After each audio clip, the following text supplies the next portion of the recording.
טוב, אני רוצה לעשות לכם סקירה על נעלי גוף לרגליים רחבות במיוחד. אני אכלתי מרורים מהעניין הזה, אז בתקווה שאני אחסוך לכם את העוגמת נפש. אני בזמנו הגעתי למסקנה שלרגליים רחבות הנעל הכי נוחה ומתאימה זה הנעלי גוף של היבוסה. קודם כל נתחיל מזה, אני במידת רוחב 4E. זאת אומרת, עד לפני 10 שנים בכלל לא הייתי מודע לדבר הזה שיש מידת רוחב בנעליים, והייתי מתענה עם נעלי ספורט. יש מידות בניו בלנס ובנעלי ספורט. ניו בלנס וסוקוני וברוקס, בסוקוני זה נקרא אקסטרה ווייד. ויש ווייד, אקסטרה ווייד, אקסטרה ווייד וכאלה. תלכו לחנות נעלי ספורט, היום המוכרים בכלל לא יודעים שיש, רוב המוכרים לא יודעים בכלל שיש מושג כזה של מידות רוחב. ובמיוחד בנעלי גוף, אני התעניתי עם העניין הזה. זאת אומרת, בהתחלה קניתי נעליים כאלה דמוי אסיקס באלי אקספרס, זה במקרה של הבת שלי, יש לה רגל של בן אנוש, אז עולה עליה. נעליים מאוד זולות יחסית, נעלי האבקות במקור, זה הסוליה, אבל עליי מידה 46 לא עלתה, לא נכנסה לרגל, לחצה לי מאוד, והגעתי ליבוסה.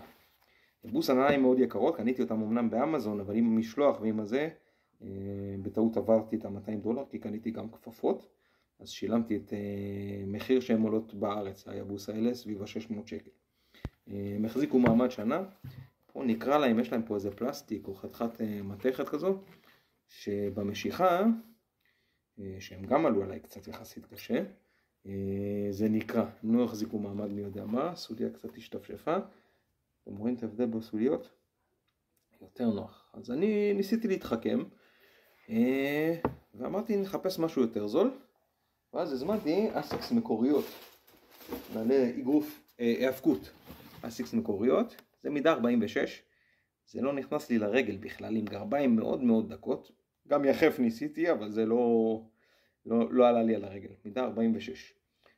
אני בדרך כלל מידה 46 4E, הבן שלי הידוע בכינוי קרנפי, הוא מידת רוחב 6E, זה אומר שהוא, בוא נגיד שהוא יכול להתקבל לשייטת ולהיות בלי סנפירים.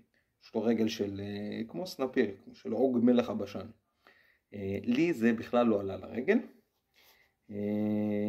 ואז נתקלתי בנעליים האלה. זה נעליים של מרימי משקולות, של גורילה וויר, שיש מידות גדולות, זה מידה 47, שהיא מידת 47 אמיתית, כאילו היה לי מרחב נשימה, אבל לא נוחות לי גוף בכלל. למה?